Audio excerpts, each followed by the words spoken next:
Paul Kassander. I'm talking to him, wonder why you never have me on. And I'm like, all right, he's going to have me on. And I'm like, oh, wait, the Final Four is tonight. Oh, the finals is tonight. Oh, let's have him on there. We can't do it during the Super Bowl because that's a Sunday show, so that wouldn't work. Yep. Let's do it when the biggest sporting event of the year is on. Y'all don't have an ACC team up there, so why do y'all care?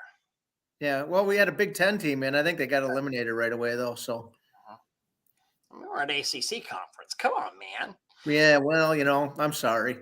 That's right. People are already sitting there saying, "Tell us a joke, Paul." So I have the thing here. For those of y'all who don't know Paul, and I have to do I know that everybody knows you, but so we've got Paul Kassander. You are the father of Power Wash Store Nation. You started this, years ago. I think I met you at one of your first shows that you did, and when we first met and began our friendship, I took pity on you because you were loading like 1,000 5-gallon drums of soap into remember that auditorium that went down? Oh, yeah. You had to go all the way down there. Yep. And didn't have we had to carry it all in and help do everything. Yep. And then carry them all out, the ones that didn't sell. So, which was that was whenever I met you. That would have been 10 years, 11 years ago or so, probably. Yeah. Not more. Time I flies. just started. Yep. You were just getting into the business. And yep. I'm trying to give you a good joke, and I'm looking here, and Will Smith and Chris Rock are starring in a new movie together. It's a slapstick comedy. No? Oh, pure Paul right there. So absolutely. You just reminded me why I don't have you on.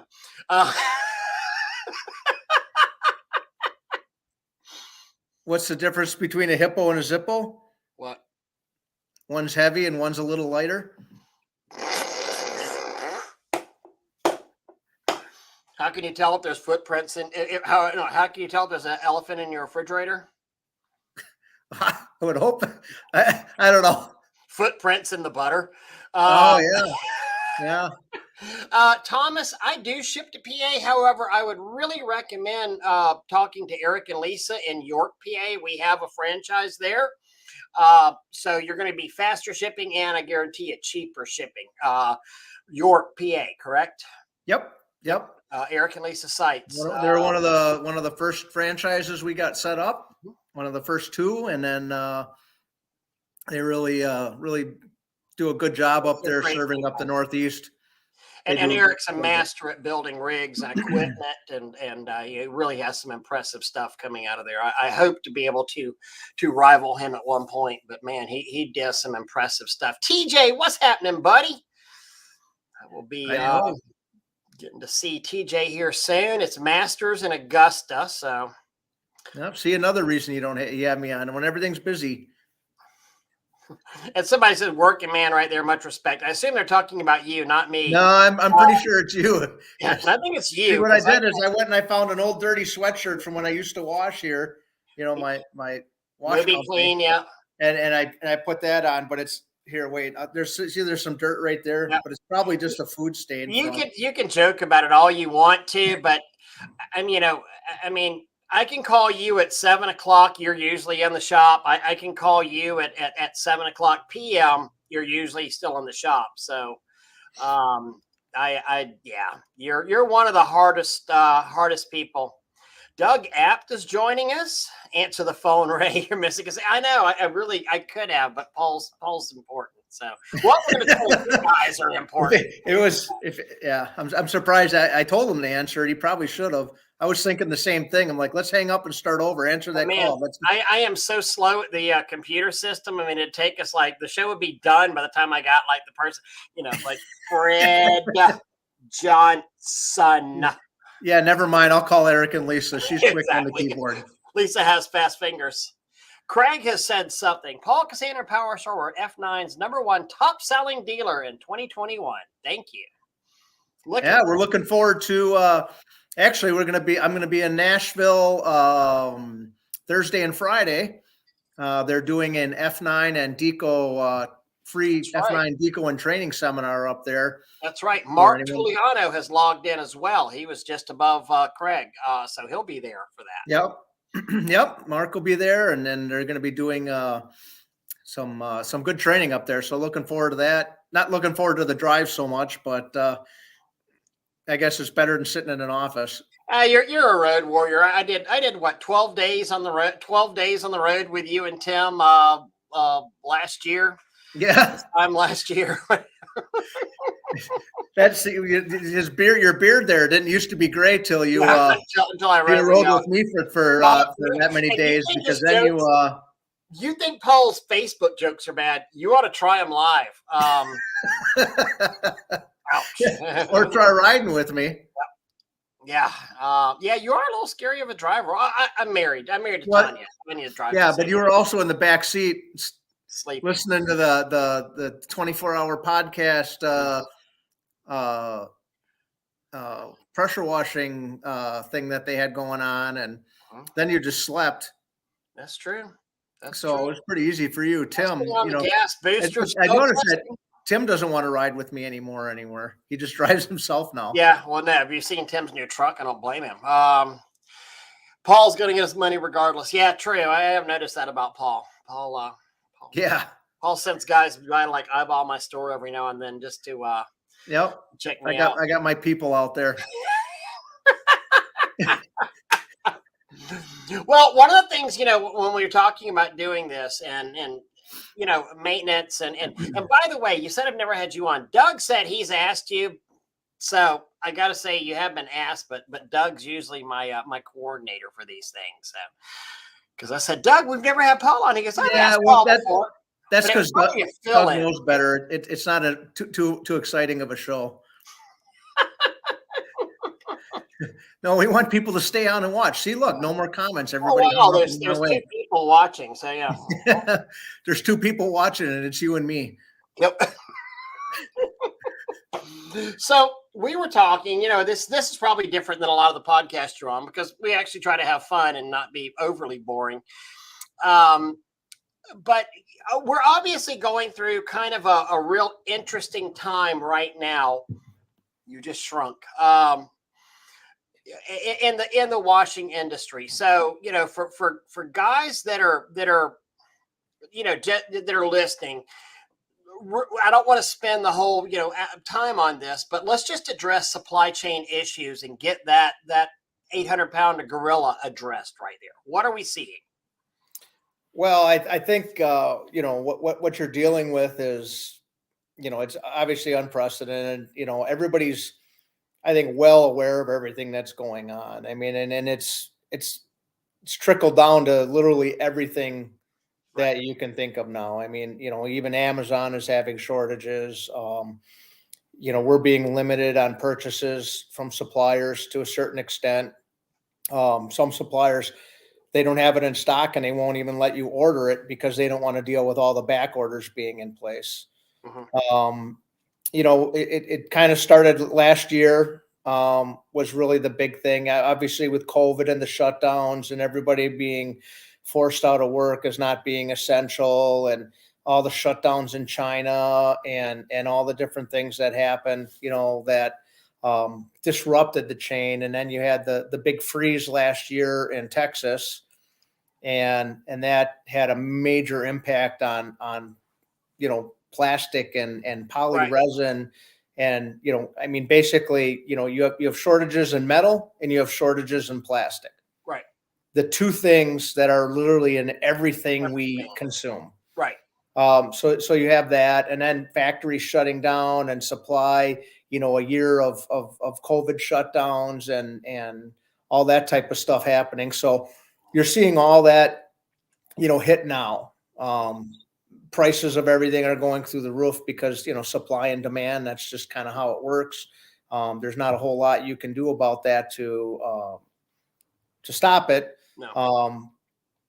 I mean, I can honestly say, I look at what my costs are, and I'm no idiot. I know what your costs are, and it's not like we're sitting here, literally getting rich off because the supply, the supply, it costs more because this machine right here, which cost $500 more than it did 5 months ago, it's not like we're pocketing the $500. It literally is Yeah, costing yeah. I mean, us and that's the big thing. I believe a lot of people are starting to finally understand that, and actually our margins are lower Yeah. now. We've taken a reduction in what we our typical profit margin Right. to kind of cushion the blow for people. It's been a challenge. I mean, it's we'll order product. Some of our vendors, Kohler's a very good example. So, we ordered Kohler engines 6 months ago. Still waiting to see them. We've had 3 price increases since we ordered them, and we haven't even gotten them yet. Wow. And they're one of the vendors. There's a couple of vendors that we deal with, a couple suppliers that are out there that we deal with. It's not based on when you ordered, it's based on when it delivers. When it delivers, That's what right. we charge you then. So, you'll see some things like people are like, well, I can't sell it to you till I have it, but you can order it and pay for it now, and then you'll have to pay the difference when it arrives. And we have no idea what price because we have no idea what it'll cost. Now we're not doing that. We're if we end up getting a price increase, we eat it. But we've seen price increases from 17% last year, I think, overall on the year to another 20% this year. Right. We have some vendors will get a price increase January 1st and then January 15th and then February 15th and then February 28th and March 1st, and it's like every 2-4 weeks we're getting an increase. Yeah. And then it doesn't help that everybody, I wouldn't say everybody, but quite a few people panic bought. Mm-hmm. And when the supply ran out, they ordered so much, so much product that, it broke the chain, like the toilet paper shortage, right? Mm-hmm. It wasn't a shortage of toilet paper. There was just people with 47,500 packs in their entire house. Yeah. More than they'll ever use in their entire life. They went back to Target to try to return it all, Right. And people don't realize that, and think about COVID whenever this all started 2 years ago, but Italy was one of the first places hit and was really, really hit hard. And like 95% of all the brass that's manufactured comes through Italy or something, at least as far as pressure washing pumps and heads. Well, yeah, the majority of the pumps, Italy, you have Comet, you have General Pump, you have Udor, AR. you have PA, they all come through Italy. And between Italy getting hit really hard and the factories shutting down there, you had China, which, we don't really know the true impact of what really happened and shut down there. But I think we're seeing it now in actual, product shortages. Right. Right. So, it's tough. We've done pretty well, I think, overall. I mean, we've been consistently ordering we do a lot of, private labeling where we have stuff built for us. So, when I order trigger guns, I have to order 1,000 trigger guns at a time. So we don't run out of that. When we do couplers, we order $50,000 worth of couplers at a time. Right. When we get hose, I order $100,000 worth of hose, and that gets us a 3 to 6 month supply sometimes on certain things. And kinda, I mean, we're filling back orders that are right. And so we've been doing pretty good with a lot of that. And it's just something that we're dealing with. The big issue, engines are, I don't know what's going to happen with engines. So that's going to be a real tough one. I mean, there's no, my understanding is really difficult to find even things like Predator engines. Right. Honda's, they're going on pressure washers and that's it. Nobody's selling replacement engines, and Kohler's, in short supply right now. Mm-hmm. Again, we got a lot on order, so we should be able to maintain the majority of demand, but I'm seeing like cart style pressure washers with Kohler engines and not Not just like stuff that's custom made. I mean, which you would never see a year ago. You would have never seen a cart style with a small Kohler pushing it. I mean, it's kind of crazy out there as far as just even what you Yeah, see. so the small engine Hondas are very short supply. The 160s, the 200s, the GM. 390s. I mean, I've had what do I have, like 23 air compressors on order, Mhm. Yeah. and I have no idea when we're going to get them because the people that manufacture the compressors can't get engines. Right.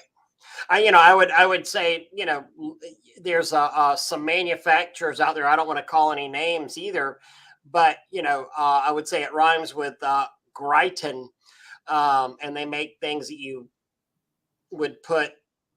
They make Bose feels, um, and a 26-week lead time with them is. Some people would have gotten what I just said. You obviously didn't, but No, 26. It rhymes with Gryton, and they make Bose feels. But a 26 lead time with them, Triton hose reels. yeah. Um, but a 26 lead week time really doesn't mean anything because good and well you've had it ordered for more than 26 weeks. Well, yeah, they're in reality, their lead time is closer to about 50, Right. 48 to 50 weeks. Mm-hmm. We're getting stuff now that was ordered 11 months ago. So, Yeah, exactly. I think, you'll start to see some of that come through. Part of the issue is they were working so hard to try to keep costs down Mm-hmm. and not have increases that they weren't buying metal. And the problem is Now metal is metals. up 400%. Right. So, how'd that work out for you? Mm-hmm. And now there's nothing. So, we developed our own reels to kind of combat that because we couldn't get reels. Our electric reels, I have like 1,000 electric motors inbound Right. that I had to order. Really? So we're gonna go So with that. we'll have our electric reels hopefully yet this year, but I can't tell you. I mean, booster pumps are a big deal right now, Yeah. right? We can't get booster pumps. I have a couple hundred booster pumps on order, Yeah. and nobody has them. And I can tell you what the issue is. Excuse me a second. My foot's falling asleep on me. The issue is electric motors. They can't get the electric motors. Mm-hmm. They have components. Originally, it was diffusers because of the poly. We've gotten through that. I mean, we're well stocked on diffusers and the repair components. Thanks. But yeah, I can't. There, damn it! I can't. Wait. There it is. There's it's right over there. There it is. The cameras make everything backwards. It doesn't help. But we're able to get a majority of the repair components, but the brand new, motors and brand new pumps and stuff like that are going to be difficult. Now we've come up with a few options that will be coming out. We have the gas booster with the direct drive clutch drive booster, which I don't know if you got sitting one behind you there. Is that one of those or no? Is it? Yeah, that's a 525. I've got the gas one back there, but I know it's out for bench testing still. Yep. I mean, it's not really available. And yeah, well, that we have the electric clutches on order, so we'll be able to get booster pumps out there, but they're going to be gas powered booster pumps, which really isn't a problem. I think it's a lot better for what we do in this industry and what we're looking at. And we have the belt drive boosters, right? And we do still have the belt clutch drive booster. We're doing that. We've done a few changes. We're working on with that. You can still get the clutch drive cube where everything's enclosed, but we're also making a model that's just basically just the clutch drive booster pump. Now, again, the issue with that is going to be the engines. So that's where, our problem is, I have a forcing the engines for that. Now we have a few options we're looking into, but, and we have a bunch on order, which they should all be coming in about the same time as the clutches and things like that. I have a cube with a Kohler engine that has a proportioner as well, all in one nice big cube sitting here on the shelf. Yep, we had a couple of those. I know PA has one, and you have one, and I believe I have one sitting in our shop here, manufacturing facility in Milwaukee. So, we have those that are available to people. So there's equipment out there. It's just maybe not exactly what everybody is looking. Well, and the other thing about the equipment too is it's a lot of calling around that has, because I mean, where you are a major distributor of things, then you might have people like, I may have one electric hose reel, PA may have one electric hose reel, and sometimes you just got to call around and find the stuff and get out Yep. there on a little bit of a hunt, for it. So Yeah, there's going to be, every day is a treasure hunt. yeah, it really what are is. you going to get from here and there? And again, we can sit here and complain about supply all the time, but for all night for an hour, and I don't want to really do that. I mean, I wanted you to because I know you're an absolute equipment expert, and one of the things that since ever since back from the days of an association that you sponsored a lot of, you always were hardcore about maintenance classes, and now that you do the massive vendor showcase every year, you're still hardcore about equipment maintenance on there. And we've had Tim talk about rebuilding boosters. I've got pictures of you. You've got the cutaways of the pressure pumps and how to rebuild, and you've always been very hardcore on let's talk about maintenance on our equipment. And that's one thing I'd like to talk about here, and some of the things that people could do to help themselves. Yeah, and I think that's going to be the key for the next, year and a half, 2 years for sure to get through this. It's not like before where, I blew it up and I'll just go buy another one. And literally, that was how I was at Spray Wash. Hey, Paul, I killed this. Have this to me in 2 days. Yeah, I ran my machine for a year. I didn't bother changing the oil. It blew up. Just send me a new one. It's cheaper than messing around. I don't have time to do the oil changes. I don't have time to repack the pump. It's like, just give me another one. I'll just swap it out and get back up and running. So, those days are, right now, I think,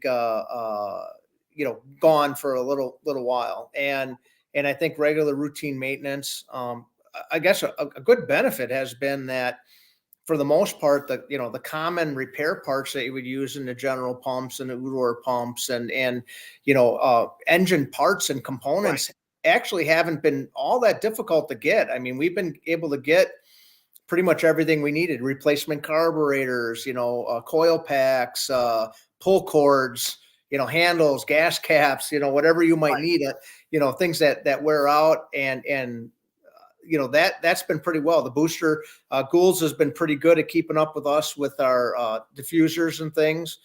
So people that do have older boosters can get them to last. It's a matter of just, I think everybody needs to take a little more time to, really take care of their equipment. Right. Change that oil. Spray it down with the neutralizer when you're done. Either the Nutripods or Agent Halt, to get the bleach and the chlorine off of it and stop that corrosion. And, because you can't just let a bleach strip hit the pump for 5 days and eat through the entire casing of the pump and just say, oh, I'll just buy a new one. I don't have time to fix it. Absolutely. So, I mean, I saw with the company, I saw a skid destroyed. I was about to say the company name, but I'm not going to. But the guys did not. There was a leak there at the air diaphragm pump where they did not retorque because you get it air diaphragm, and it's the expression, the instructions are very, very clear: retorque this pump, because of shipping and everything. You mean the writing all over the exterior of the box? The tags that are on it, everything. The tags, yeah. And they didn't retorque it, and it dripped down onto the compressor, and it literally destroyed the compressor, and it destroyed it within 2 months period, of the bleach dripping down on it. So if there's ever been a time to take care of your leaks, take care of your drips, take care of your little issues, because the little issues become big issues in the end, it's just right. And not even from a valve or whatever. I've had, even my own truck, my own wash truck, my guys would not replace a leaky swivel on a hose reel. Yeah. And, I did a lot of fleet washing, and, the acids would eat them up eventually and they'd start to leak. Well, instead of replacing the swivel, they just let it drip for a week. And then I, come back a week later and there's a hole in the bottom bed of my truck. And it's like, well, you could have stopped that. You just caused thousands of dollars of damage. And all you had to do was, just fix the leak. Take 5 minutes to fix the leak. So, routine maintenance, taking care of your equipment, paying attention to things, doing your regular inspections, that type of stuff. Takes a little bit of time, Right. but it's going to save you, and not even the money, more the time. I mean, if you go down, I mean, there's a high likelihood that you could be down for weeks. Yeah. And exactly. I mean, that's there you go. So some little problem that used to be able to rectify in 72 hours, now you could literally be down for weeks. Yeah, or months. I mean, can theory, you make do with something? Perhaps, if a hose reel goes down, yeah, you can work without a hose reel, but you lose an engine or you lose a pump, just a really good example. We were talking to General Pump today, and they are 400 gear drives in the hole right now for their pumps. Wow.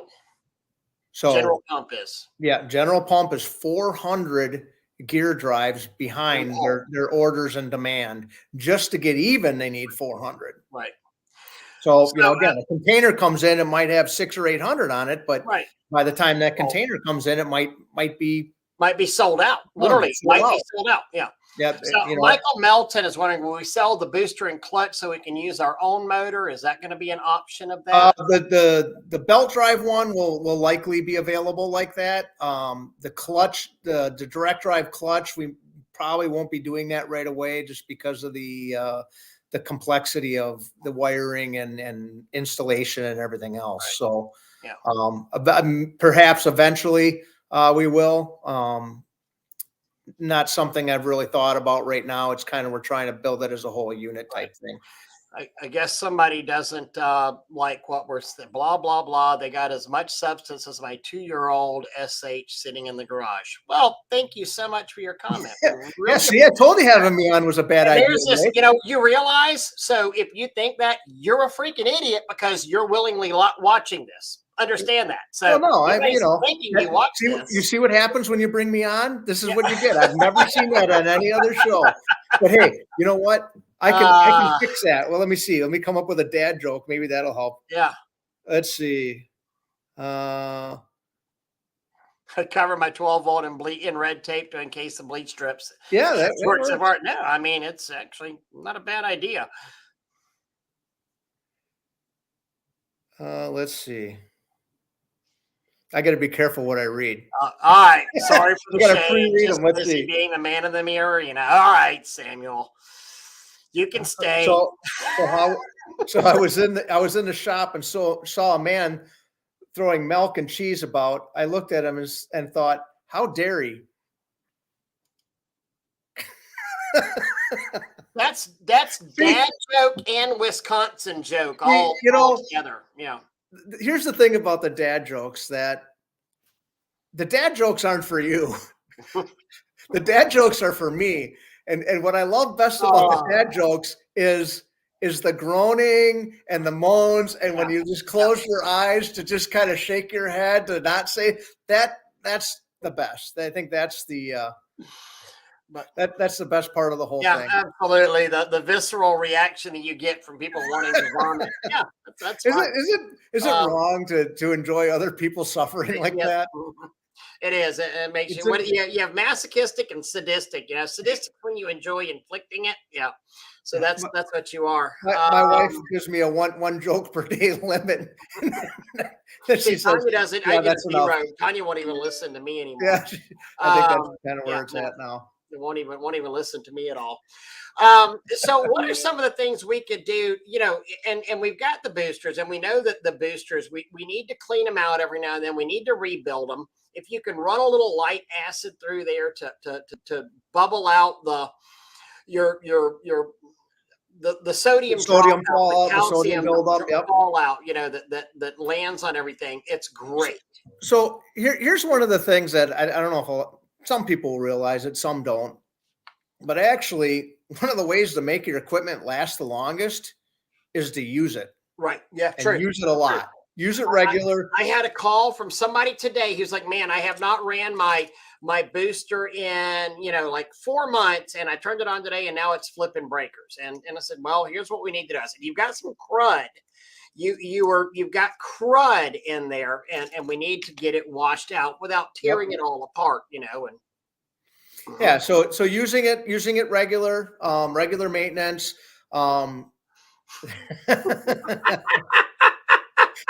Yeah, that's what's sad is I get that reaction from her too now.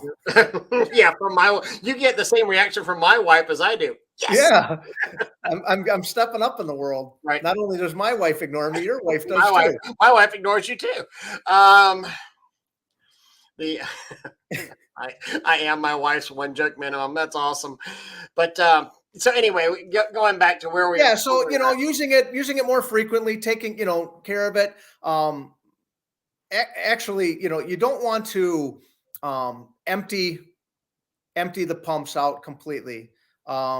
You're better off storing it with a product in the pump than you are taking the product out and letting it be exposed to air, because in certain situations, like a booster pump, for example, the bleach that is in there, that residual that's left in there, will gas off, and that's what really causes that reaction and causes the problems.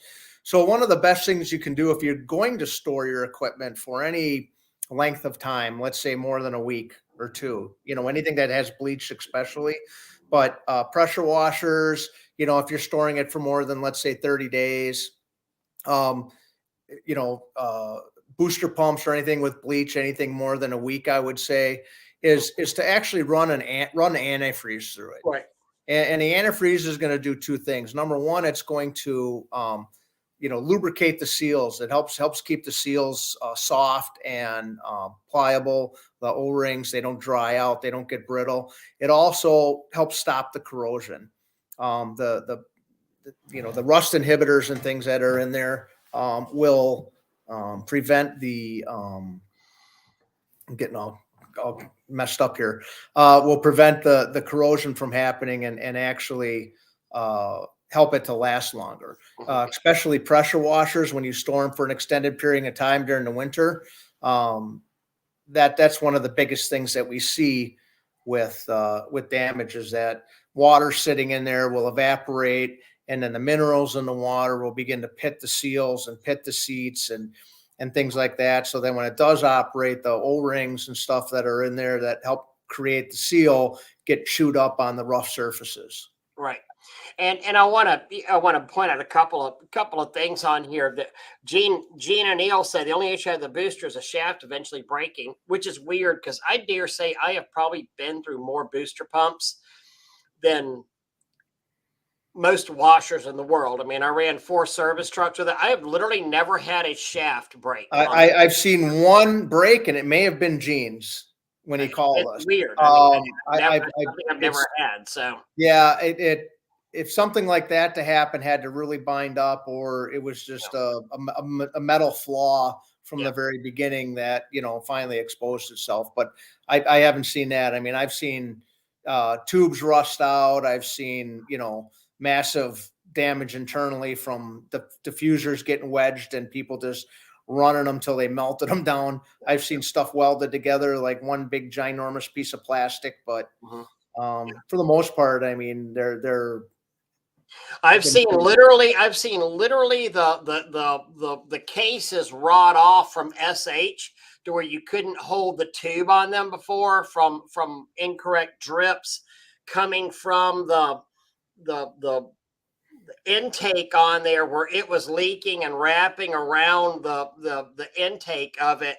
God damn, I've never seen a shaft break. It's kind of crazy, but it's one of the things. And this is where we said earlier, you're the winner, Gene. You get the strange booster pump prize. Yeah. get rid of the little drips that you have on your system. And if you want to talk about preventative maintenance, if you see a drip, drip, drip, and I don't care if it's water, soap, bleach, a mixture, or whatever, go take care of this. I mean, this is what's going to wind up killing things on your system. Wesley Aaron Youngblood wants to know, is that RV antifreeze or Prestone? Do you have a choice on that? I personally prefer the car antifreeze. The RV antifreeze does help to a certain extent. It's going to give you a little bit of lubrication. The advantage is it's much more environmentally friendly if you do spill some. But it can freeze and get slushy, and it doesn't have the same lubricating qualities that you're going to get out of like a regular car type antifreeze. I will never forget, I was at one of my early shows with you, and you had a pressure washer there. You had a skid, and you actually had a tank, and it was a tank for. That must have been one of my January shows down in Florida that I have to winterize. I am a Florida boy through. I'm a born and bred, native born son of Florida. Never lived in a cold climate, and you had a machine here that had a tank, and I was like, "Oh, what kind of soap is this?" And you're like, that's antifreeze. And I was like, why would you put antifreeze in a pump? I mean, it's like, to keep them from freezing, to winterize it. And I was like, but we live in Florida. We don't have to winterize anything. So that's where your extent of travel stopped at the border. There's no well, other state but Florida. So Michael said maintenance is good, but I feel like it's just as important. Correct knowledge of how to do your maintenance or fixing issues. Spent 2 days with my booster down because of a leak. Wound up, he was over tightening the barrel. Yeah. And this is one of the things that we're going to be working on, that we're going to be developing a better video library. We do have some stuff online now, but I'm going to be developing a better video library of general maintenance techniques, general things to look at and fix, how your trigger gun works, how your unloader works, how to fix a chemical injector. I did a little bit of this at the PA show just recently. If time permits, we may do it in Nashville as well. But we're going to start doing a little more with that. PWNA show in October, we'll probably be doing a generalized, equipment class as far as, what to look for maintenance, what to do when your stuff breaks down when you're out in the field, how to fix your quick connect with a rusty nail and an O-ring, right? That you found in the parking lot off a pallet. So because that's all you had because your guys lost your O-ring pick. Yeah. Can't say that's ever happened before. Maybe once or twice. That sounds oddly specific, Paul. I fixed a chemical injector with a rusty nail and a piece of wire, So I have a leak in my 525. I think I need a snorkel kit to fix it. Y'all sell snorkels? Yeah. I mean, and we've actually got videos. I mean, and that's one of the things, Paul, you're talking about. I've actually, now that I'm not running crews and through Spray Wash Academy, Spray Wash Pro, and here, I actually hope to be able to, and I know Doug is freed up, but we're really working on increasing education, increasing videos, and being able to sit here and say, look, I mean, because now everything's not in crisis mode for me for a job that I need to be on, a job that I need to fix or send crews out to. So I'm busier than I've ever been right now, but it's a lot less stress busy. I mean, stress level was here last year at this time. Stress level's down here at this time, but I'm just as busy. But yeah, you're just getting started. Don't worry, your stress level will be, up here. Thank you. I'll sell you a Florida franchise back here. Well, in reference to your water tank, I mean, there's a couple of things you can do. One, there are plastic welders, and you can actually weld plastic to seal it up. Yep. Depending on where the leak and what it is. I mean, sometimes a silicone might fix it, but actually a simple fix, depending on where it is you can actually drill it out and put a bulkhead in it and just put a plug in it. Right. And right now, I be getting a 525 gallon tank right now is you're not going to find one. I was just quoted 4 to 5 weeks out on a 750 for the back of my shop. That's I don't know where they're getting that tank from. That's pretty amazing. But if you can find it, get it. But Yeah, I You was a know, little skeptical on that's it. something, And there's so also the heat weld method where you can heat it up and apply some more material to it. You kind of layer it if you can find the leak, the actual true leak, then heat it up and with a torch and or even a heat gun, get it soft, and you can work some more material into that leak on yeah, there. you can use like there's basically a plastic welder, which is basically the same thing as like a soldering iron. You heat it up with that and then put plastic and fill it with that. So comment here, Zach Hayes is dripping diesel. Tell you what, I heard one today, and actually I sent out 2 hose reels to a company, and this is absolutely crazy. I've never heard of this before, but a washer lost um uh, a washer lost 3 hose reels. I sent out 2 replacements to them. They were electric hose reels, and something went bad with the switch, and the motor engaged, and the motor caught on fire after it was brought back to the shop. Yes, sir. Wound up catching on fire. It was triple stacked. The middle one was the one with the problem. So the switch engaged the motor. The motor was spinning somehow, but the chain wasn't catching. It got hot, caught on fire. It melted that hose and the hose above it. Well, no, that's a new one. But they've been having problems with that. And this goes back to the maintenance. They had been having problems with that switch, and it's been acting weird for a couple of months. We now see the result of it. It's like, well, you'd hit it, and it would continue to spin, and it wasn't kicking on right, and we had to hit it again, and it would stop spinning. You Yeah, know, and that again, that's the importance.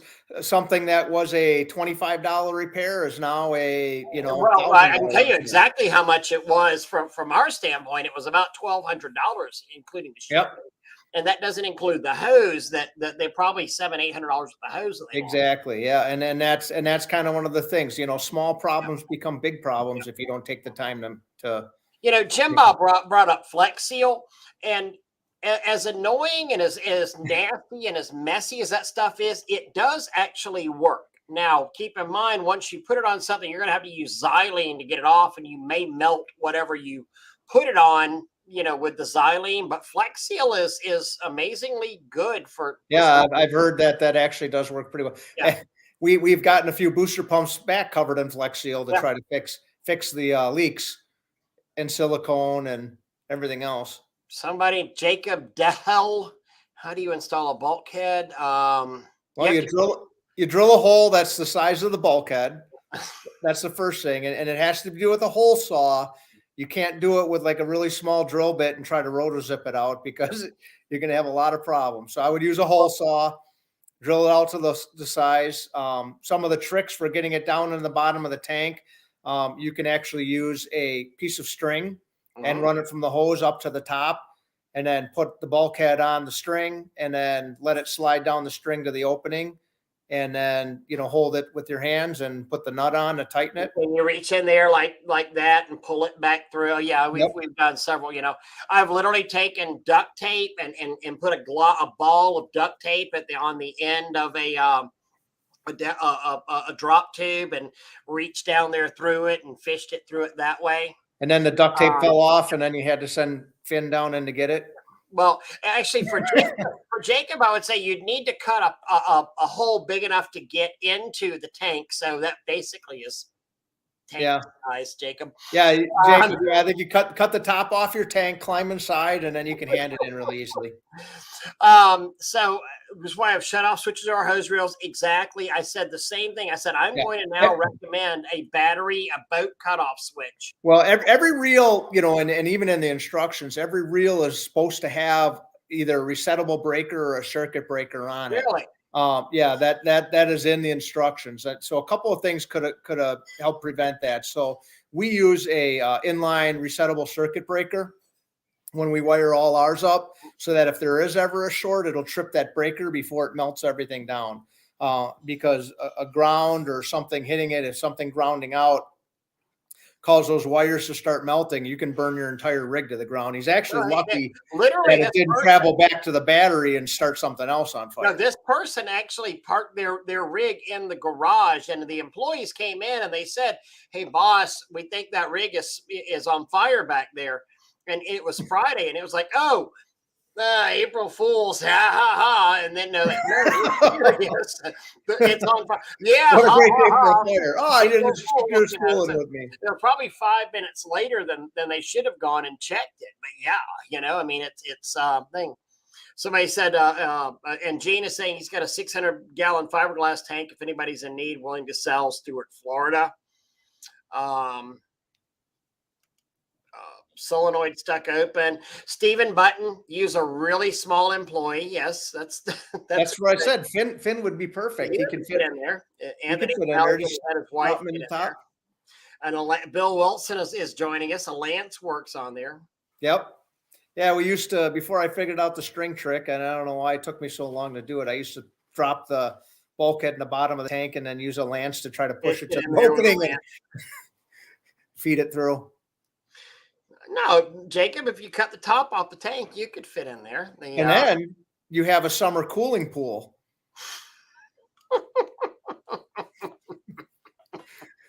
Oh, I love it. So, the other thing on the boosters, we still recommend this. If you can find a way, and it makes it a little bit tough, but if you can find a way to introduce some type of acid, if somebody had mentioned earlier about the Agent Halt on this before we got on the antifreeze comments on the pressure washers, but for a booster pump, if you can find a way to introduce some type of HCl into it, a very mild dilution of it, because a bleach neutralizer such as the Agent Halt, sodium thiosulfate, or the other ones that are out there, they may neutralize the bleach, but it's not going to necessarily eat off the compounds in the boosters over there that are sticking to the, hold on, the booster right there, that are sticking to all this. And if you haven't seen our videos on sodium dropout and the problems you get in boosters,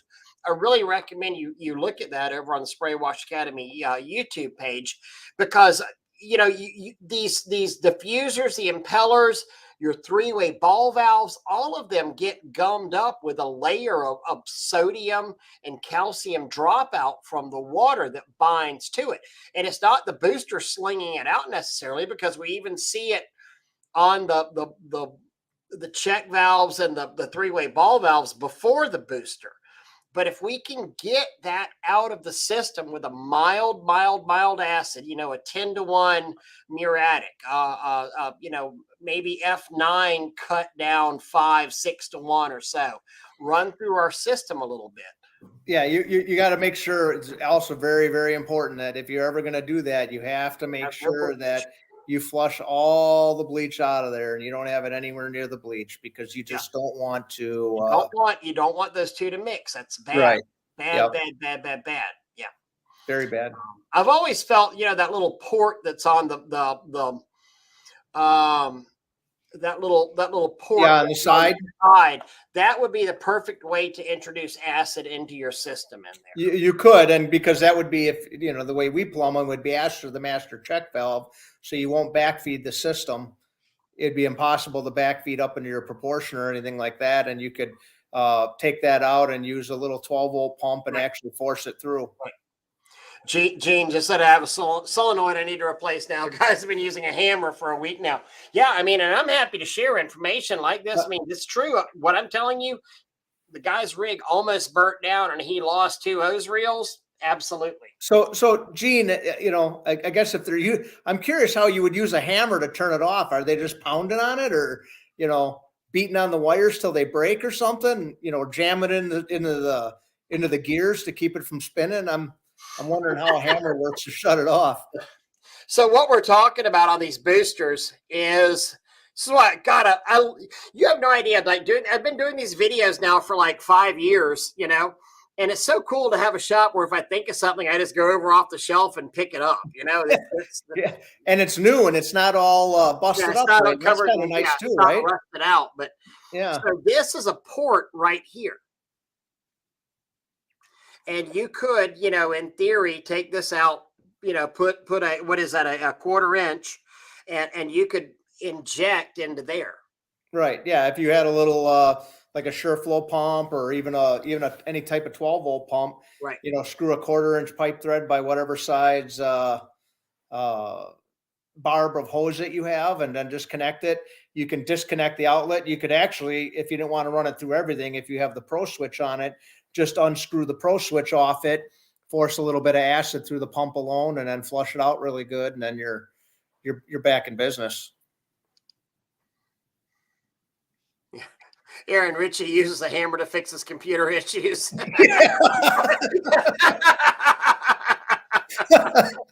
That's strangely true. Yeah, oddly specific. Yeah. Oh goodness! All right. He's got a special keyboard with oversized keys for his big hands. Yeah, that's an understatement right there. So I think that's the last Gould's pump that's in existence right now. I think it is, because I know we don't have any. Now that I see that there, I may have to recall that one back. Am I getting repossessed? Yeah, corporate needs that for a build that we got going on. Yeah, it's only a 3/4, so yeah, whatever. Yeah. It's better than a 0/4. Yeah, just true. That is very true. It's kind of crazy. Belts. Are we sitting pretty on belts and all that? Yeah, I mean, belts and most maintenance components we're pretty good on. There's some weird things that you're going to see shortages on. Some stuff that you used to be able to get in a fairly reasonable amount of time. That we're out there, like somebody wanted a gear multiplier, and it's not often that, I mean, maybe sold 10 in the last 20 years, right? It's not something that we sell a lot of. It's not a real common item that we have, but they're 24 weeks out on them, I think, Right. is what it was. And I was like, wow, that's weird that nobody ordered it. So the stuff that we don't, normally sell, the top,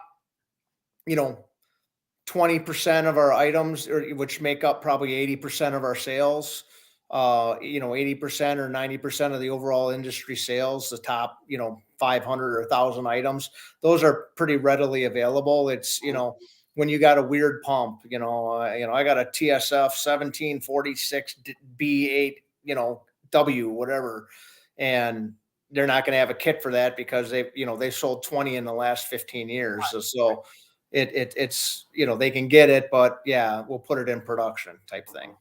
So Rich and Marie, Rich just, that's amazing. Hook a line to Agent Hall at the end of the day, inject a good half gallon, 20 seconds into it. Got one pump that's lasting almost 4 years. So one of the things you can do with your proportioner and booster pump setups, if you really want them to last and not really have to run the acid through them maybe once a year, and this is something Ray never did, is use them for rinsing. Yeah. If you turn the flush valve at the top and run water through the bleach line and use them for rinsing and washing down, Tim is a perfect example. Here's a guy that, ran those for years and years and years and years. And I think maybe he went through, 2 booster pumps or 3 booster pumps, and more so from him taking them apart, 7 times a week to see if anything happened to them than damage he ever got. Well, I always swear that was why ours lasted like they did. I mean, but at the same time, I mean, so I had 4 trucks with booster pumps on there, and I ran through about 8 booster pumps a year. But even if it didn't go through the proportioner, which it won't even get on, first off, our proportioner the proportioner, not our, the proportioner there has. You're blocking it with your head. There. It actually is the only one that I know of that's actually made with Kynar and Hastelloy springs on the bleach check valve. But even I would, maybe if I wasn't using like double water on that, I'd hit the 3-way valve and we'd run 400 or 500 gallons of water through that thing after we got done washing it. And it was incredibly good for the booster. whenever our boosters crapped out, we calculated that the boosters had made us $60,000 to $80,000 a piece whenever they died. I mean, I'm high-fiving the crews. Yes, you killed a booster. Good job on there. And that's not including the pressure washing we were doing. But so $1,000 pump for $60,000, $80,000 worth of profit on there or work on there. Yeah, I'll take that. I'll take those odds every day. Yeah, but you can, if you do take care of them more and rinse them out more frequently, use them for rinsing, like said, there's, he's got one that's running 4 years. Yeah. You guys have any stacking kits for the machines? Stacking kits for reels? Yeah, stacking kits for pressure washers. Well, we have the tables that we make. Yeah. The small platform. I don't know, Mark. Call Aaron. He's right by you, or yeah. He can hook you up. We do have the small platforms available. You can see a lot of them on builds. PA uses them quite a bit. Nashville, Milwaukee. I mean, everybody that's doing the builds has been using those quite a bit. I've always heard some people there's always been some people that have had problems with boosters. And there's the next comment I'm going to read though. But Rich said run a 3-way ball valve on the soap line. One to AW, one to agent halt. Throw 2 waters, halt through the system, let it sit. I mean, it's a great idea. Yep. So Jim Bob and Jim Bob's going through 6,000 gallons of SH in a season. They rebuild once a season on there. Yep. Again. And I can tell you the newer some of the newer diffusers we've been getting this last batch of black diffusers where they switched to the and it was a product of, again, supply chain issues. They always used a glass-filled poly for their diffusers, and the impellers were always the polypropylene, just a straight polypropylene. Now they switched their diffusers to the same material they were making the impellers out of, the black polypropylene. And we've had extremely good luck with that. We had one person that was rebuilding their pump sometimes 3 times a year. And he went through an entire season and they were brand new. We put them all back in at the end of the season. He's going on his second season now with the same diffusers. So it's just a matter of, taking care of it. And I forgot to do Steve Button's stacking kit. I'm working on it, Steven.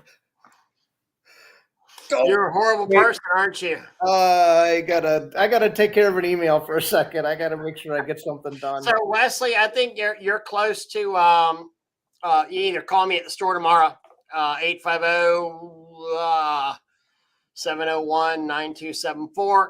Or I think if Aaron's close to you, holler at him. He can hook you up. Just mentioned more than me making a sale. If you're close to Charlotte, Aaron Ritchie, then we have one in Nashville. Those guys, I'd much rather you guys just get fast service. So call the Power Wash store closest to you. Darren P said he has a 2 horsepower booster available use for 3M. 3 million. Boosters last forever, except the one for the shafts. Apply and rinse, and they last. You got a smiley face from Stephen Button. Yeah, that's because I screwed up and didn't get his custom platform. You're a horrible person. Yeah, I really am. You're on this show, so it's my fault. I am. I would have gotten it done, Stephen, but Ray made me come on this show, and I was going to do it tonight. So, no stacking kits for dual 550 tanks. I don't even know. I don't think you could stack 550 gallon tanks very well.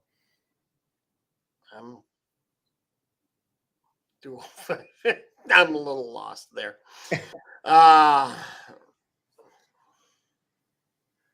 right. So what else? What other maintenance what's some easy maintenance people could do to make their stuff, to avoid the supply crunch? We talked about stopping water leaks, stopping bleach leaks, obviously. So number one is going to be any leaks that you have in your system.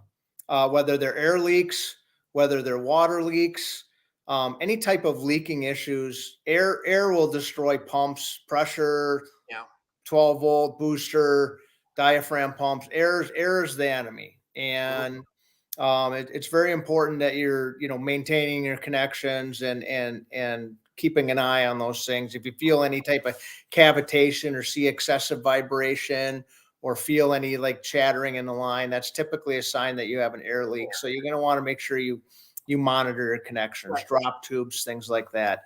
That's probably the biggest one. Obviously, water leaks you can always see. You'll always see water leaks. When you start getting a leak, take care of it right away. Take the time to fix it right away. No, literally, Because a take small leak, 10, 20, 30 minutes. and it's, it was always less about the cost of the repair. I mean, the damage that it did, but the efficiency drops. A great example. We would wash trucks. To do it, but then again, it's the time that we think that we go in our minds going, oh, it's going to take this time to do this.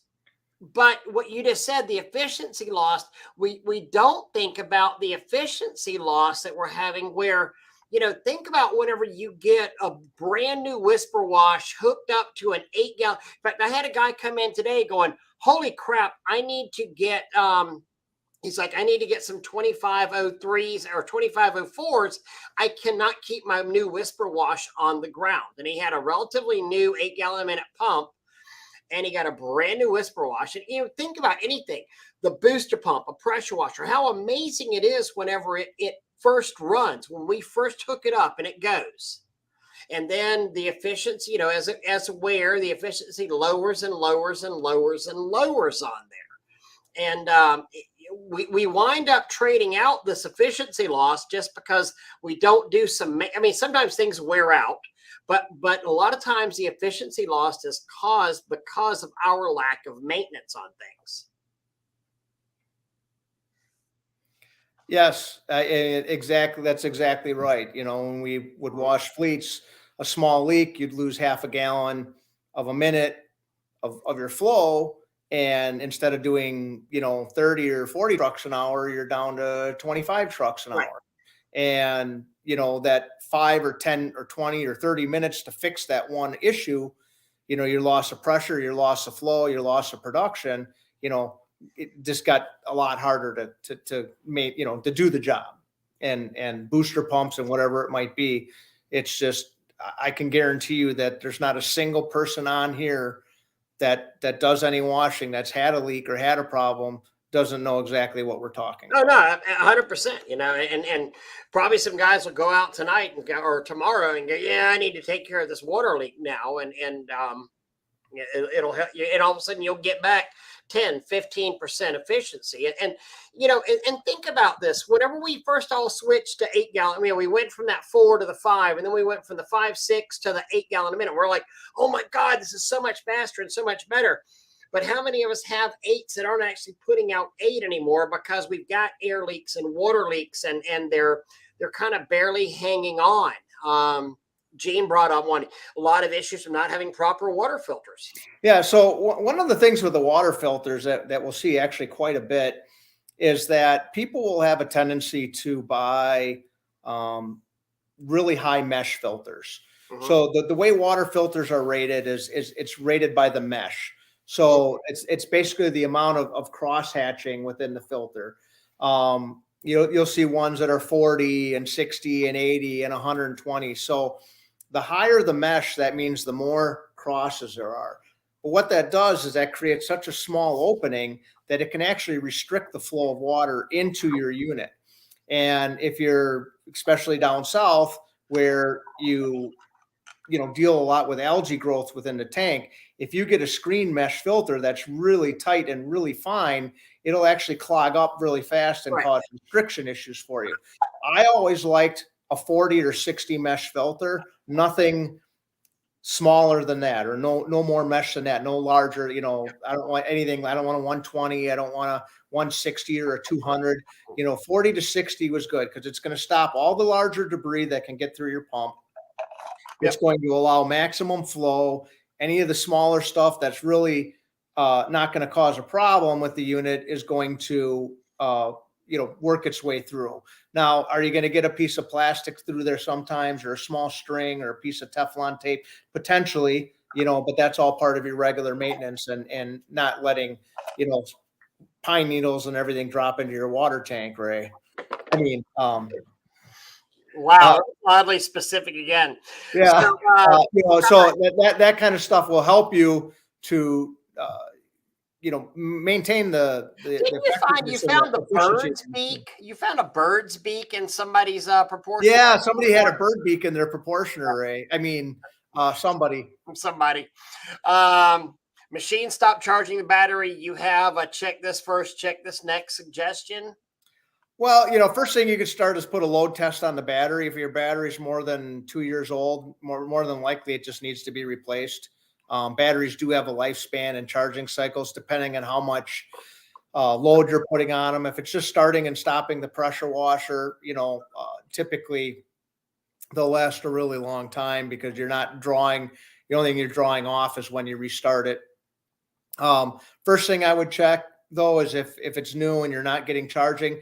On the Hondas, right on the side by the key switch there's a bunch of wires that connect together.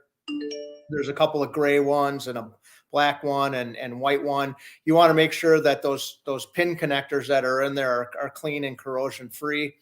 I see a lot of them where they're just totally green and full of corrosion. I know Steve Button had this issue with his quite a bit with some bleach getting on him. He ended up cutting those connections, and making permanent liquid tight connections with crimp fittings and heat shrink terminals. That fixed some of his issues. He was chasing that for a long time. We actually just had one when I was down there in January looking at his equipment. He was having an issue with one charging, and one of the spade terminals that were the pins connect got crushed and wasn't making contact. So he cut it, put it back together, and it worked fine. So start with your connections. That's usually where the issue is, corrosion. Just being around the bleach, it doesn't even have to get any on it. Being exposed, just the fumes, the off gassing of the bleach can cause. Up north, it's a matter of the salt and stuff typically getting into this stuff and driving down the roads. Just corrosion, that salt and everything just eats everything up. Dielectric grease on connections before you put them together makes a big difference. It'll stop and protect the terminals from getting corroded where the regulator plugs in. So that would be where I would start. After that, you can look for burnt wires or singed wires, and potentially you have a bad regulator or something. So Scott also it's made extremely rare that the stator under the flywheel ever goes bad. I mean, he made the comment that it's only 2 weeks old. So I would start with checking all the electrical connections. Yeah. And more than likely, if it's brand new like that, there's just a connection that's bad. Yeah. That's where I would go, because that would be very strange for it to not be coming out from the factory good like that. So I got a message here, Ray, that one of your fellow franchise owners is not happy with you. Why? Because you're talking about you talked about PA, and you talked about Nashville, and you talked about Charlotte. You talked a little bit about Milwaukee, but the one that's closest to you doesn't get any love. Oh my God! You mean my little buddy in San Antonio? Yes, San Antonio. Oh yeah, that one. Yeah, you're right. I was going to say, damn, Mississippi, but yeah, San Antonio. No, the other little buddy. And guys realize that. So, yeah, you even heard me telling somebody, talk to Aaron out there.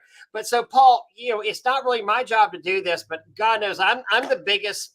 Hell, I've been the biggest raving fan for Power Wash Store, probably more than any other person out there. I mean, I'm the guy that introduced you to Tim and said, make this. I mean, this is a good thing for the industry. And like I said, I've been with you since you started, but we've got locations in Milwaukee. Bill Wilson, who's been with you a long time, and God knows he can recite part numbers. He's been with since almost the very beginning when we started Power Wash. Amazing. Bill and Jessica, absolutely incredible. We've got Aaron Ritchie, who's forgotten more about brick than you and I will probably ever know. Why are you pointing the gun at my head like that? What's that? Why are you pointing the gun at my head like that? It's a microaggression. Sorry. Yeah. We've got Eric and Lisa, and Eric and Lisa were they're just like basically a Yankee version of Tanya and I were. a dynamic husband and wife duo. We've got Nashville now with 3 veterans that are owning it, that are absolutely incredible. We have Steve Hill, and you talk about another expert in his industry, Steve Hill in Tupelo, Mississippi. That's just, again, silly how much he knows about fleets, about fleet washing. That's what he does. I called Steve the other day because I've got a customer who's trying to start a fleet washing thing here in Tallahassee. And Steve went and he goes FaceTime me, he showed me, one of his fleet washing rigs and says, Ray, this here's what we do. And we're going to take a 3-way ball valve, for washing. And okay, so I sound a little bit like Steve, except he was only up to about here when he said it. Holding the phone up, to the bed. I'm waiting for the response here. I'll let you know what he says. I mean, all of these guys are amazing. Then we have, Nick Weissenberger in Iowa, out in the middle of farm country. And then David Mottaqueen in San Antonio, Texas. I mean, we've got the middle of the country to the eastern seaboard covered out here. And we gladly sit there and send people back and forth to each other because, again, I'm not worried the 40 or 50 or $200 that I make on a sale isn't going to make or break me. I'd be worried about you as a contractor getting awesome service. And Steve must have said something really ugly since. He just calls me the names he normally calls me. So, Steve's nothing I can repeat amazing. In public. So Carlos Gonzalez, he's joining us. On your skids, keep the oil changed, replace those fuel and oil filters, check your belts, keep a spare unloader handy. 100%, Yep. Guys don't give enough credit to checking their unloaders and replacing their unloaders. And sure, you can rebuild an unloader, but why would you? Same way that I feel about rebuilding a downstream injector. You sent me like a dozen downstream unloader injector rebuilds. And I'm like, I'm never going to sell one of these. I will literally. I had to get rid of my old stock. Yeah, exactly. I got a feeling like Paul's like, oh, wait, there's shit we haven't sold in years. Send that to Ray. Because I'm going to tell you, don't rebuild your unloaders. Or not your unloaders. Don't rebuild your injectors. Buy 4 injectors. You should have 2 on every truck because they're going to die. They're POSs and they're going to corrode out and die. Stephen Button, replace high pressure pump check valves, helps optimum performance.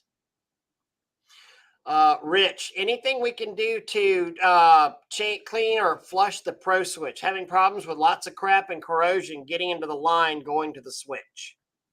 Yeah, I mean, you can disconnect it has a garden hose fitting on it. You can disconnect the garden hose fitting and dip it in a little bit of mild acid, some bark or effluent or something like that. A little diluted is a good option for that. Aluminum brightener, whatever, to kind of eat away some of the corrosion. We did go with larger fittings on the last couple generations of that, where there's quite a bit. It's a 1/2-inch pipe instead of a 3/8 that we were originally using, so that you can deal with a little bit more corrosion buildup without having any issues or clogging. It's kind of one of those things that we're trying to use the best materials that are available to us to do this. We would use probably more stainless if it was available, but we're having issues, being able to find that. One of the keys is, though, if you are rinsing and running water through your booster pump and everything, at the end of the day, that will stop that from happening and getting really bad. It's when you just run bleach through and then put it away for the night, and then just let it sit for a while. Sorry, I had to go behind. I saw a comment that I had to go get this box here for behind the sales counter. Sean mentioned schedule the maintenance on the calendar just like a job. If not, you'll put it off for too long. 100%. Yep. You literally need maintenance days on there. We've talked. We've talked on this podcast before about SRT, strategic reserve time. and Tanya, I'd look at the calendar every now and then and be like, 2800 Pine Ridge Road. That sounds, oh wait, that's my house.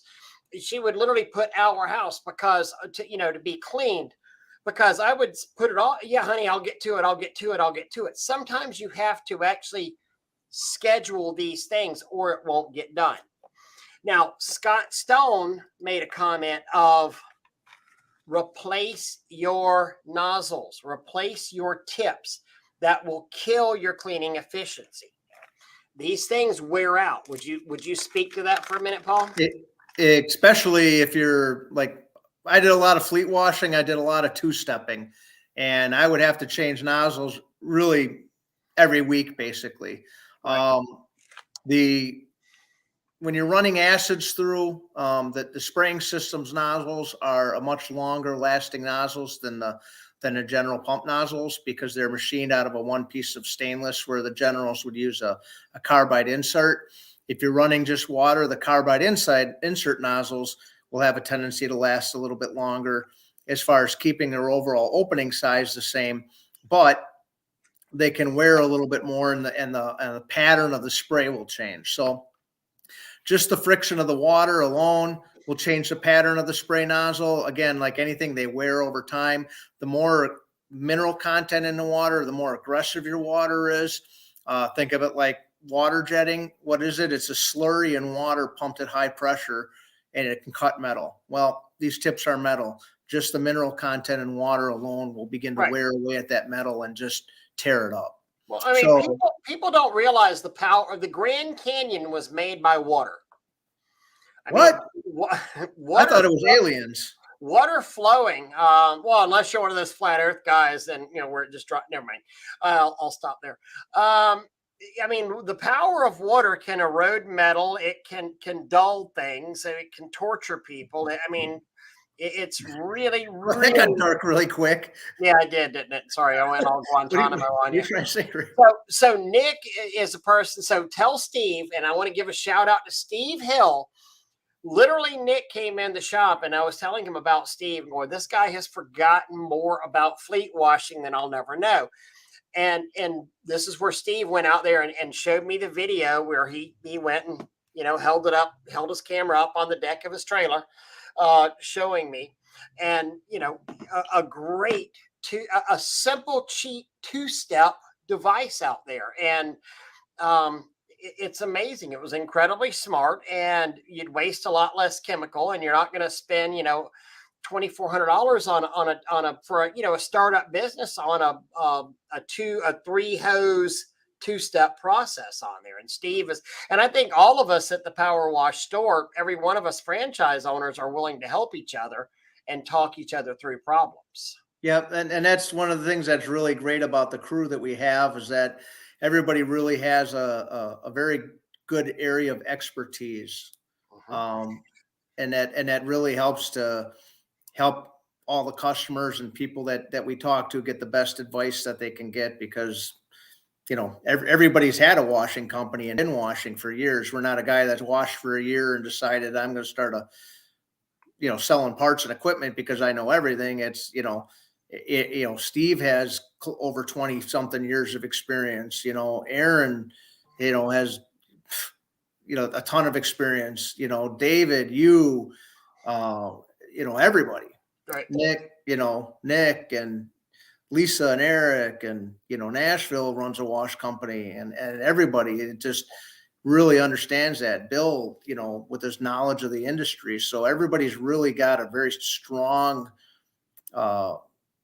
background in the cleaning industry to really help give the correct information.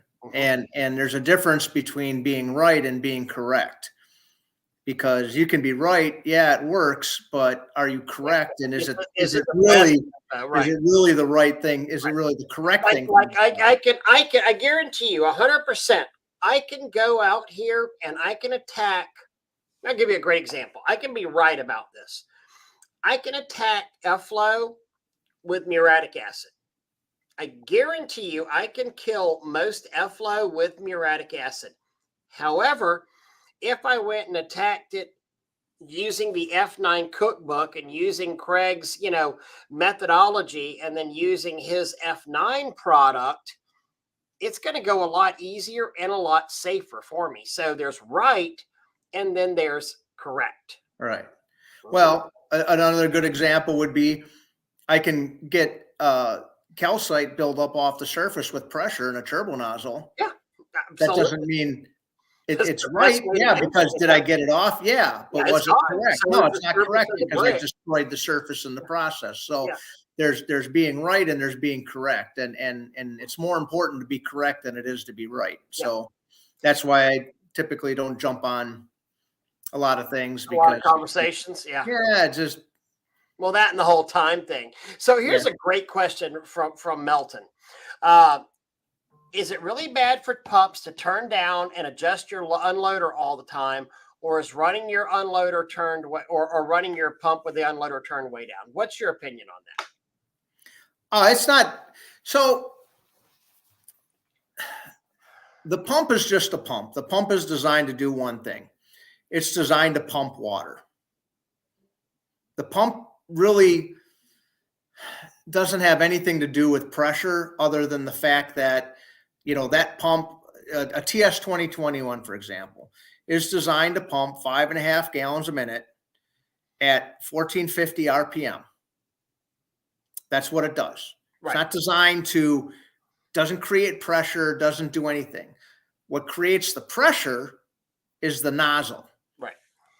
How much water can I force through the smallest opening at 5.5 gallons a minute? Where the pressure rating comes is they say, okay, well, this pump is capable of handling up to 3,500 pounds of back pressure that is created by that particular nozzle. That back pressure, what it does is it puts stress and strain on the bearings, and they rate it for continuous duty. So this pump is rated to run with a certain amount of load against those bearings for a certain amount of time without blowing up or generating too much heat or breaking, so that they can run X number of hours under full load. They also take in consideration the materials themselves. Can that pump can produce 5,000 psi, but it's you're getting past up near the burst rating of the pump, usually 5-to-1 or 7-to-1, 4-to-1. It depends on, there's all different kinds of ratings, but you don't want to exceed the pressure rating of the pump just because you're overloading the bearings. Right. The unloader serves basically one function. The unloader is think of it as a safety device. It's a regulator. Whatever that unloader is set at, whatever cannot go out that nozzle is set into a bypass at that pressure. So if you set that unloader at 500 psi and you're running a 5.5 nozzle, you're only going to get maybe 1 to 2 gallons. I'd have to look at a nozzle chart. You're only going to get maybe 1 to 2 gallons out of that nozzle. But now if you go ahead and throw a 50 nozzle in there or a 40 nozzle in there, all of a sudden you're going to get the full 5.5 gallons a minute. So I guess the long way to answer your question, or the short way to answer your question, is no, it's not going to hurt the pump to do that, because it's just going to bypass the remaining water, whatever you can't get out of the nozzle. The issue you have to deal with is, how are you bypassing? Are you bypassing back to the inlet, or are you bypassing back to a tank? If you're bypassing back to a tank, the heat that's generated from the friction of the water running through the pump is going to be dissipated in your tank, and you can run for hours and hours and hours and hours without generating enough heat to damage your pump. If you're recirculating back to your inlet, you'll actually, and you're only putting out, let's say, a gallon a minute out of a 5 gallon a minute pump, you're going to generate heat over time, and eventually you can overheat the pump and then soften your seals and begin to cause damage. So it's not going to hurt the pump to turn it down. But typically you don't want to be turning it up and down, up and down, up and down, especially if you don't have a gauge or you don't know how to set it properly, so you don't damage the unloader or damage the pump by overpressurizing it. So what you're talking about right here, so if you're going to a tank is one thing, but if you've got a loop on it like this right here, underneath this baggie, it's a brand new pump, sorry. But so you've got this loop going out of the unloader, going back into the water connection on there. that's what maybe a 18-inch hose, right? Yeah. Yeah. And Probably that's 10 or not 16 giving inches. you Yep. that's not giving you a whole lot of leeway on there. And that is going to eventually, not even eventually, pretty quickly heat up your pump whenever you go into bypass on there, because the water's getting pumped, shot into the bypass, pump, shot into the bypass. It's heating it up through friction. So that's going to Yeah. mess You with can stuff usually up. run about 3 to 5 minutes off the trigger before the pump, the water gets hot enough to Right. begin damaging the pumps and And seals. it's just I've seen pumps that have been running bypass too long where literally the check valves were melted, the plastic cages on the check valves were right. melted, the seals were melted. I've seen pumps where people set the pressure so high that they literally turned the seals inside out from the amount of pressure and load that was put on the seals, pushing them against the piston, that they just wore out and like flipped and you got know, damaged. but also let's think about how at least this is the spring unloader, not the K7, but think about this unloader. So you've got a spring in here, and whenever you start messing with this, and you're back pressuring it, and you're letting part of it go out. So you're now partially opening this. You're actually getting a bypass through it, right? I mean, and so you're a lot better off if you're really not bypassing this. You're not going to wear it out. Yeah, what you're going to do is if you're all unloaders are designed to bypass a certain amount of water, Right. Regardless. So there's always going to be a certain amount of Also a little bypass bit going, coming out. and that's normal. Up to 10%. But That if you if can have. you ever let off your trigger and you notice and you look, now this whole thing ka-chunk rises up. I mean, it goes up a quarter of an inch on Right. there whenever it fully engages into bypass. It's just always been my theory is put the right tip in the dang thing and not screw with this whole function along in here. Yeah, when you have employees, you don't really want to be messing with it. Again, No. it's a matter of setting it properly Right. with the proper pressures and proper bypass pressure. When I Because have employees, I people will don't have crank it down all the way, and I'm getting a full 3,500 psi now. Well, they let off the trigger and they're trapping 5,000 or 6,000 psi on the line because they cranked it down all the way and eliminated all the bypass. Well, all it's done, all the unloader's designed to do is regulate the maximum pressure that line can achieve, that you can have maximum amount of back pressure can achieve. It has nothing to do. It doesn't build pressure. It doesn't create pressure. What creates all the pressure is the tip. The amount of water going through the tip per minute is what creates the pressure. And it's a number 5 tip isn't a 5 gallon a minute tip. A number 5 tip could be a 30 gallon a minute tip, and it could be a 10 gallon a minute tip or a 2 gallon a minute tip. on your pump. It depends on how much pressure you're doing, Right. how much pressure you're trying to achieve. So the only way, as far as the math, if you want to think about for gallons per minute and tip size to be equal, so a 5 gallon a minute tip is 5 gallons a minute at 4,000 psi. A number 8 tip is 8 gallons a minute at 4,000 psi. A number 10 tip is 10 gallons a minute at 4,000 psi. Not 3,500, not 3,000. For 3,500 psi, an 8.5 tip might be the correct tip at 8 gallons a minute. So this, for example, this tip that is matched to this, the tip that came with this 5.5 gallon machine, and this is a 2,500 psi machine right here. The tip that they put on there is a 1565. Is what came from the factory. This isn't something that we put on there.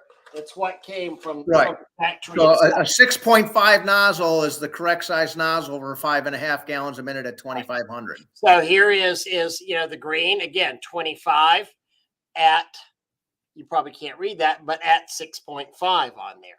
So I don't know if you'll be able to see this, but I actually just got a message from Scott. We were talking about nozzles. And you probably, there's a brand new nozzle. Got it. There's the exact same nozzle. Dang. You see how they wore. Yeah. And Scott, There's another one.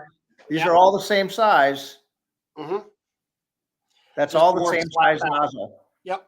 right? And that's I how haven't they even wear. gotten to So his comments. apparently Scott's too cheap to buy new nozzles and use them. He lets them run them down to their nubs. Scott. Scott, give Ray a call. He'll take care of you. So, Nick, going back to that battery charging thing, he said check your ground on there as well. Yep. That could be an issue there. Bad ground, bad cables. Yep. Let me get through some of these comments. Arizona, no bleach, no salt, still connections will corrode. Yep.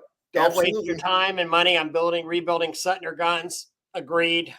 The Suttner guns are actually really easy to repair. They have a cartridge system, and a lot of times the cartridges can be a lot less. The issue needs to be is it's a matter of buying the right gun, depending on what you're doing. Because if you're running anything with bleach, you want a ceramic gun. You want a ceramic ball gun. If you're running anything with a stainless gun, anything with a stainless ball, they're just going to last you 3 or 4 days and start leaking. I really wish people would buy guns because you sent me like 1,000 of them. So that one orange one, is that the blue or the red one? That's the orange. That's the chemical gun right there. Is that the one with the red?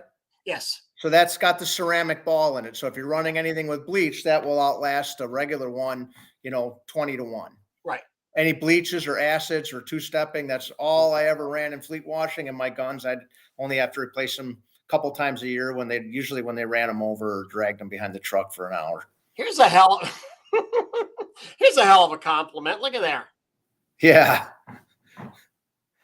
Well, that's that. I don't know if that's saying much or smarter. Yeah, it really isn't saying much, but it's smarter too, though. So, how about this? Put a three-way valve on the bottom of the pro switch. You can open it and drain the bowl and flush with fresh water. You could.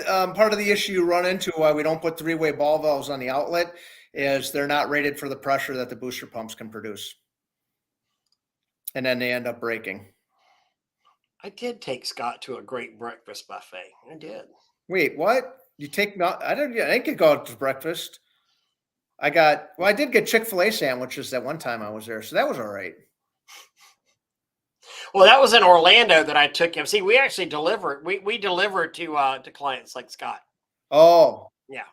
Yeah, I haven't made client status. I'm on the other end of that. Yeah, you're the opposite. You're the person that takes money from me. I'm not the nice guy. I'm the bad guy. You ought to buy me breakfast. Yeah. Oops. All right. So, what did the fish say to the pastor? I have a confession to make. Great. There's Paul's status tomorrow. Thank you. See, it worked because of your reaction. That's the funny part.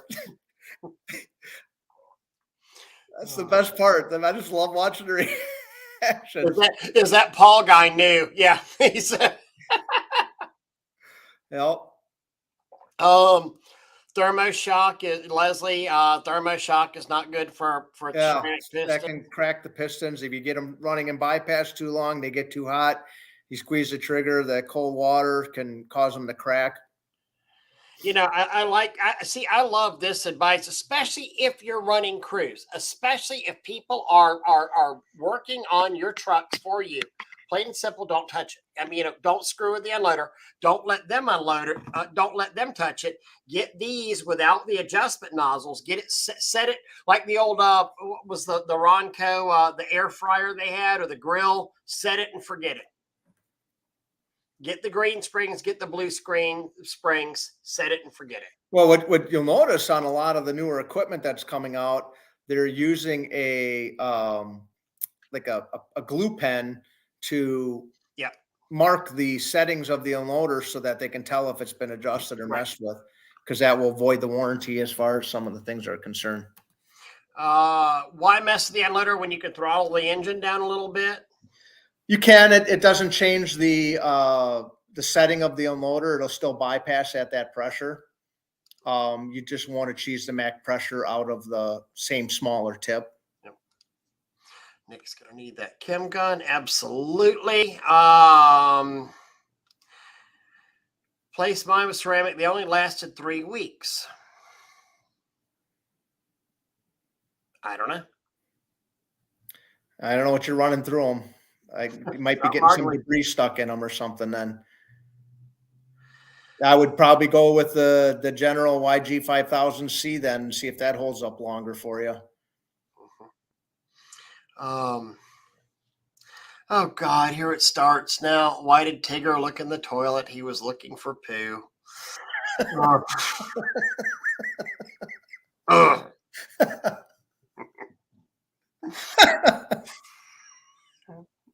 I'm sorry. Um, Those reactions are the best. what's interesting? A green spring and a blue spring unloader. The color of the spring. Just like literally, it's the green spring unloader will have 2 bypass ports.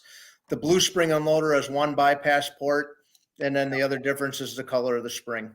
And then you get up into the yellows and orange, and that's a higher gallons per. Well, yeah, those are typically like a giant or higher pressure. Just kind of, it's more of a signifier than anything. In y'all's opinion, how does a 1 horsepower booster compare to a Udor Zeta 10 GPM?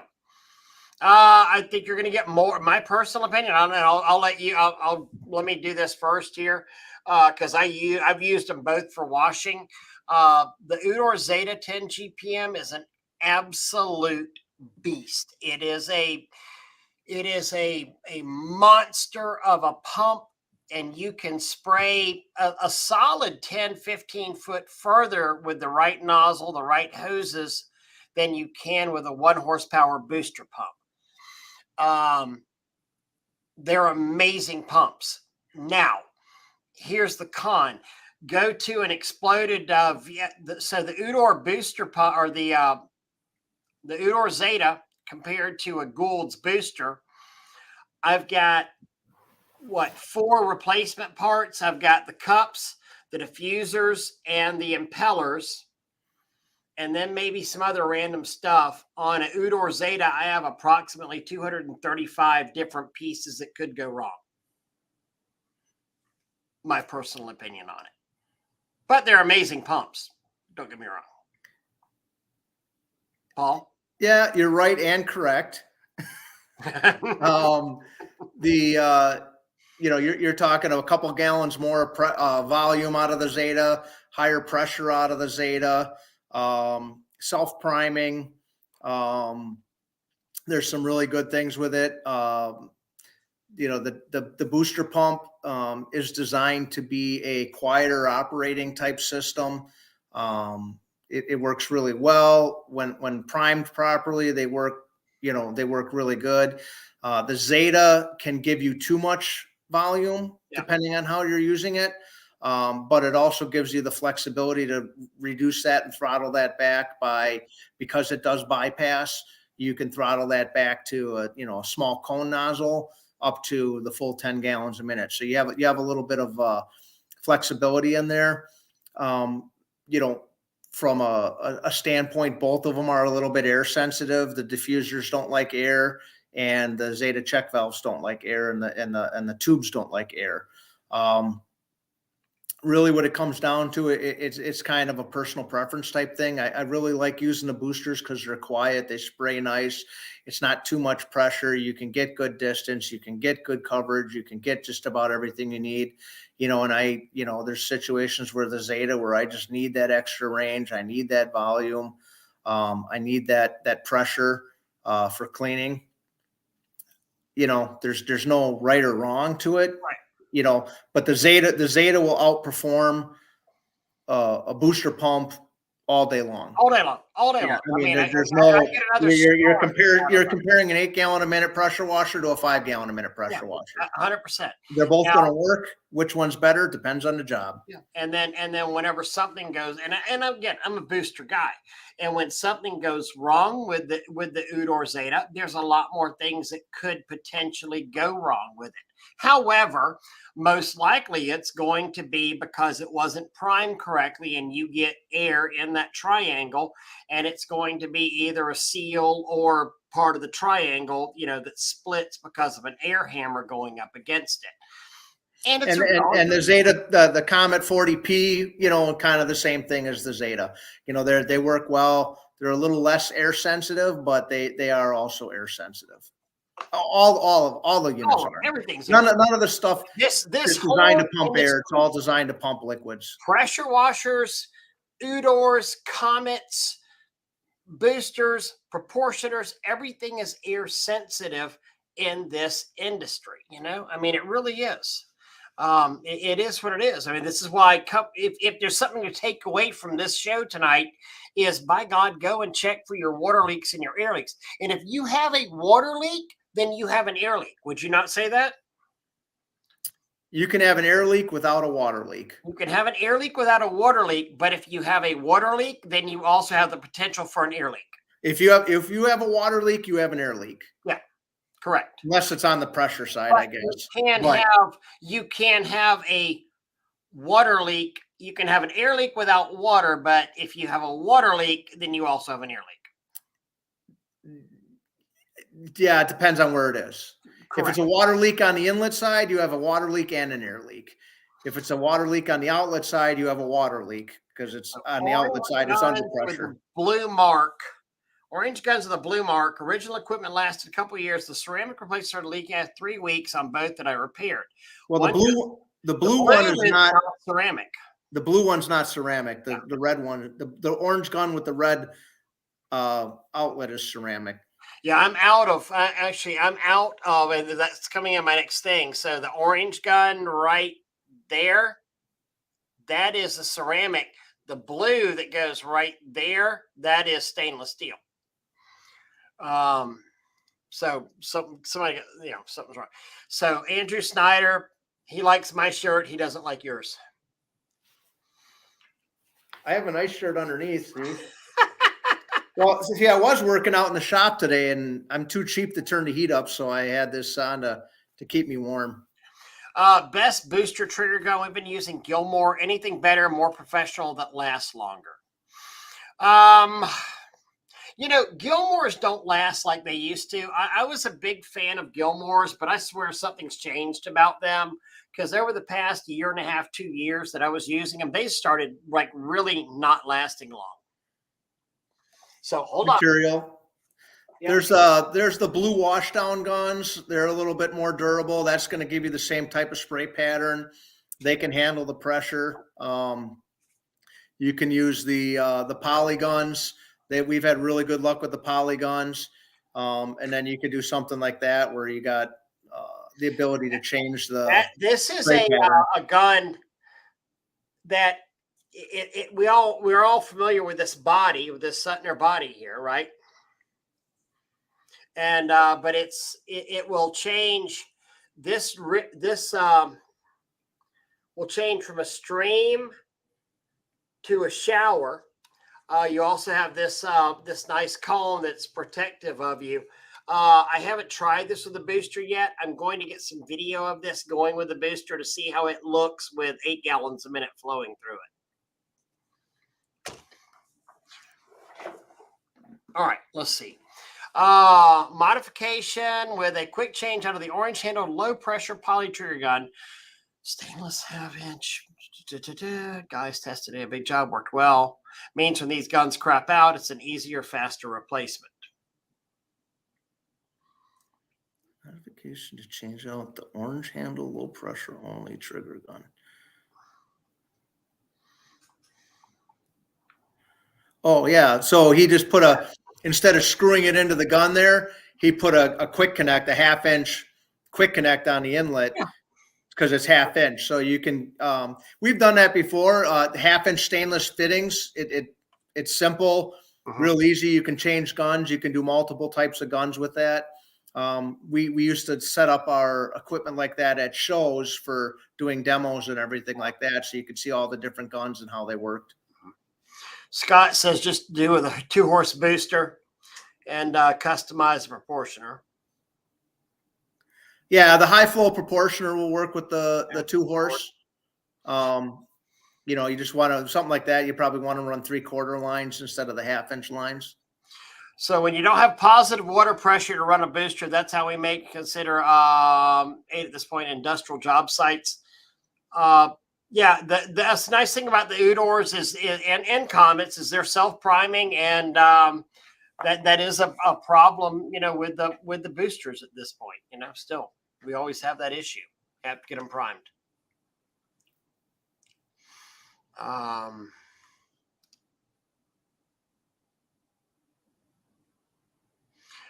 Lube Gilmore's every day with WD-40. Lay that back for me. I'll send you the credit card after the stream. I got plenty of them, Rich. You're good. And gas booster availability. What do we got on there? Well, you got the one on your floor. The new direct drive clutch booster is going to be late summer. We're still looking at, I think, another 8 weeks for the clutches to come in. The other issue we're going to have is motors. Right. We just don't know. We're trying to source some other ones, but we're having issues finding the smaller 160 size motors. I'll see. I don't think I'm going to be able to reach back to there, but over behind that thing, you can see on top of there is a gas booster with a proportioner and a clutch drive system sitting up there. So they are out here. The direct drives, yeah, we got a problem with them, trying to find them. Yep. So it's going to be a while. I mean, we ordered them again with the supply chain being what it is and manufacturing. Getting new projects done is a lot slower than it used to be because everybody's focusing on just regular production runs of stuff that they have orders for. So they don't have time. I don't know where all the manpower went that used to be in the workforce, but they all died from COVID. Apparently, yeah, they did. And then they don't have anybody to replace them at work. So, the issues that we're hearing is last year it was poly resin after the Texas freeze that they couldn't get tanks done. And now it's not the poly resin, it's labor. Some of the tank manufacturers, they want to run 6 24-hour a day shifts, and they're only able to run 4 24-hour a day shifts because they don't have the manpower. It's amazing. And I didn't. I know I told you come on for an hour show tonight, and it's now been like an hour and 50. Yeah, I'm a little upset. I missed Paw Patrol, I'm but sorry. I think I got it recorded. So I know you want to know what Ryder and Sky and all this the pups. Yeah, I was kidding. I didn't know their names, but now that you told me, thanks. So I do. I have a 6-year-old grandson. Yeah. You knew what they were before your 6-year-old. Yeah, you're probably right. Actually, that's my favorite book to read at night. So, the Paw Patrol is on a roll. Ryder and the pups are going. Yeah, stop. Yeah, I know this book by heart. Andrew Snyder, they're all working at Quick Trips and Quick Stars. You can bypass your pressure washer again with just a water hose splitter, one side to prime the booster and the other back to your tank to relieve pressure, adjust as needed. That is true. Yeah, you just got to be careful. You don't want to over pressurize the system and cause hoses to blow off. But, putting it on a tee or something where it has easy flow. I would just be careful with if you're going to put a ball valve or something on there, you're going to have issues. Somebody one day will turn the ball valve closed instead of not thinking about it and end up blowing all the hoses off the outlet. Kind of like what we were talking about using the blue guns. Yep. There with the pressure washer to rinse, and it's just like I was explaining to somebody the other day, and well, Gene is right. I wouldn't say that it's necessarily correct. Correct, yeah, because it's just you got to I get it. I mean, I've done all that stuff myself in the years, but when you got employees, there's things that we have to do there's things that we have to do.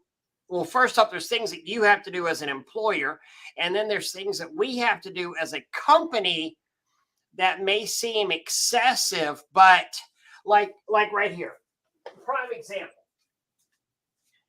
So any booster pump that I used to ever buy, can you hear me okay still? Yep. Okay. So any booster pump that I ever used to buy, I would wire up direct to right here. Whenever I bought a bare booster pump, I never put a GCFI on there. However, as a company, we can't sit there and sell a wired booster pump that doesn't have a GCF around water that doesn't have a GCFI on there. Am I correct on that? That's correct. Yes. So, whether or not you use it or And not, as an employer, if you remove that and somebody gets injured, right, you're in got a trouble. problem. Right. Exactly. Oh, look at there, Tris. Don't forget about Jason Rubble, another Paw Patrol fan right there. So There you go. Absolutely. And yes, somebody was asking about what does the ACU stand for. That's Agent Clean University from Andrew Snyder, a fantastic training program. Love it. The guys from Agent Clean created an amazing training program. Yep. Paul, thank you for your time. We need to get on. People will keep asking questions. We've had incredible viewership tonight and so engaged with the audience, but thank you so much for coming on. Well, thanks for having me on. I'm glad I could finally make it. Sorry if you missed the Final Four. David Rivas came on. Now, finally, thanks, David. Appreciate you. Was it halftime or something? I guess so. Might be. I don't know. How long is the game? I have no idea. I don't be over already. You might have missed the whole thing. That's all right. The Badgers aren't in it, so I don't care. Didn't care. We were in the I believe the what do they call the NIT? The the NIT. The 65th best team in America. The winner of the NIT. Hey, but you made the list. So what you're saying is there's a chance. Oh man! Oh, here it is. There we go. Andrew's watching it. NC 22, Kansas 20. Oh, wow! It just got started then, I think. Yep, absolutely. Well, guys, thank y'all very much. We're here every Monday, and Paul, again, thank you for your incredible knowledge. You brought a lot to this show. Gee, good to have a pressure washer nerd on. I love it. Well, guys, thanks everybody for the comments and getting involved, and thank you for having me on. And I'll say hi to Steve now. I can say hi to Steve. He probably gave up watching because he was mad I didn't give him a shout out. Oh my God, the short people are so just they're yeah. Be careful. Be careful. You got to go home yet.